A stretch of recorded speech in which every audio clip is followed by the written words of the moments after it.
I am a sooty-headed bulbul, a common resident bird in Shenzhen. However, it's quite rare for us to build our nests in buildings.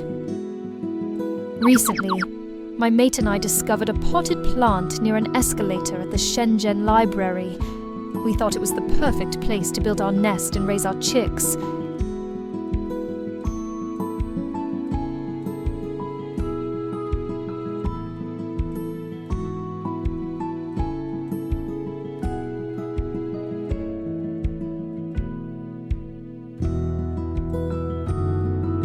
How time flies. Now our chicks are almost fledged. The humans even put up a sign in the library to let readers know about our presence, asking for their understanding of our chicks' chirping. How thoughtful!